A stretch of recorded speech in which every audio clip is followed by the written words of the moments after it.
Hey guys, welcome back to another lesson. We're now at lesson 7, module 1, understanding crypto and how to get started. If you haven't already, please smash that like button, subscribe to the channel, and comment below if you've got any questions or if you want to make any suggestions on any of the lessons. So let's get right in. Module 1, lesson 7. So the total market cap of all crypto will be in the trillions. Well, obviously we've discussed the upgoing trend. And obviously what the Bitcoin halving cycle does, and it triggers a bull market. So obviously the next Bitcoin halving cycle is in 2024. I'm not a financial advisor, as I've said many times, but my long-term perspective is that I believe that the crypto market is going to be going to the tens of trillions. And there's plenty of chances to make a lot of money, and we're still early.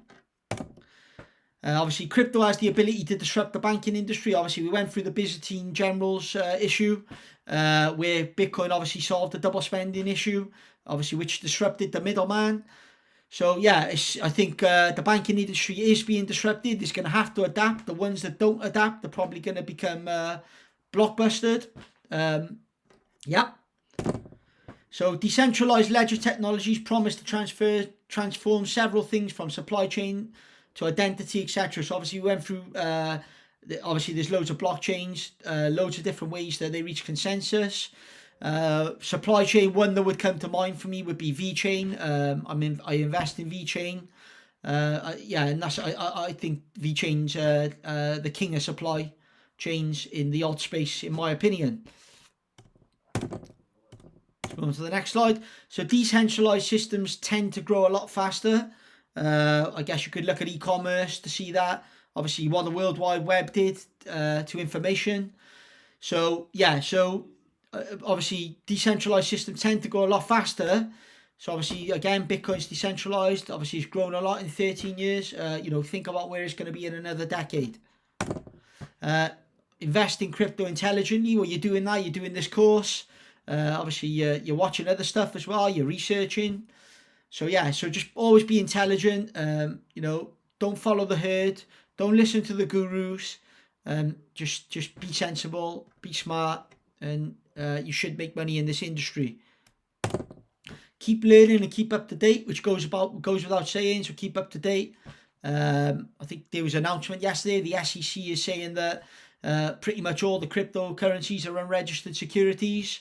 Bitcoin is a commodity. So obviously that puts Bitcoin with gold, oil, things like that. So that's good because Bitcoin doesn't have a central authority or no CEO, etc. And there was no kind of like token sale in the beginning where all the the early investors or the founders got rich in Bitcoin, for example. There's none of that. So obviously it's not an unregistered security, and it is more of like a commodity like crypto. So yeah, think about that. So ask yourself a few questions. What percentage of your portfolio do you want to allocate to crypto assets? So that'd be the first question I'd be asking myself. I would suggest 1 to 10% tops, 10% tops. You don't need to go all in. Learn about it first as you go. And then obviously if you want to go in more, like some people have got over half their net worth in crypto. Some billionaires like Bill Miller, for example. So you can go deeper in, but I wouldn't rush in. But for example, moving to the next slide, for example, 1% can have a positive effect because of how volatile crypto is. Even if you had 1% invested in crypto, and crypto does go into the tens of trillions, that 1% could become a large percentage of your actual net worth in your portfolio. So just put something in, like, even if you're not overly bullish on crypto, why not just put 1% in? And you know what? If crypto goes to zero, which I don't think it will, but if it does, well, 1% is not going to affect you anyway, really. It's not, it's not going to be life-changing. Whereas if that 1% and Bitcoin or crypto goes into the tens of trillions, that 1% is going to be worth considerably a lot more. So think about that. Play the long game. Just play the long game, like we discussed.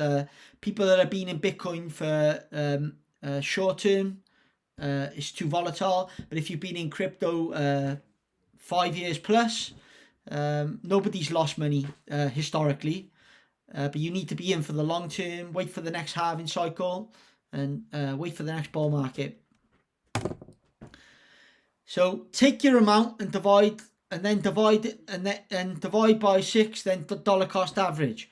So take your amount and divide by 6, then dollar cost average. So whatever amount you're going to put in now, so say you're going to put in 10,000, divide that by 6, move that in over a 6-month period rather than going all in at once.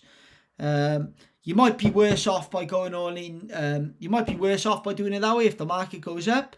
But equally, if the market goes down, obviously you're buying at cheaper prices as it goes down as well. So it's normally better to spread your money in and do it that way. And it doesn't need to be the same day of each month. So, you don't have to be rigid to say, okay, on the first of every month I'm going in. Look at the market. If it's been going down for a couple of days on that month, maybe that's the time you want to go in. It might be a good time to dollar cost averaging on that day of that month. So again, obviously the safest ones are Bitcoin and Ethereum. Obviously Bitcoin's the safest, then Ethereum. So if you do want alt exposure, you're going to get that by investing in Ethereum anyway. Obviously it's less volatile than some of the lower cap ones. So just think about that as well. I'd be putting most of my allocated percentage for my portfolio of crypto into Bitcoin, Ethereum, maybe 50-60%, and then going into the alts as well if you want to. But I'd keep the majority of my holdings in Bitcoin and Ethereum for less volatility. Buy and hold strategy, like we said, so just buy and hold seems to be the best way to do it. People that trade, like we went through, 96% of traders don't make it, so it's only a small percentage. And the richest men in the world are not traders. Just remember that. Warren Buffett, his strategy is pretty much buy and never sell.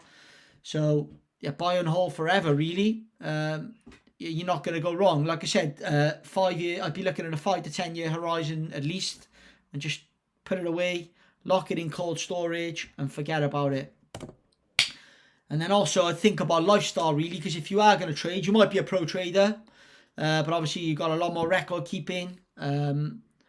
If you're trading, obviously there are crypto software that you can use for taxes, etc. I'll go through that in other modules. But yeah, you just think about those things as well, because obviously it's a lot more involved. So anyway, I hope that's helped. That concludes module 1. We'll see you in the next lesson for module 2. And like again, if you've enjoyed what you've seen this week, please subscribe to the channel, like and comment as well if there's any questions or any suggestions. Obviously, it's much appreciated. And yeah, we'll catch you in the next episode in module 2. Thank you very much.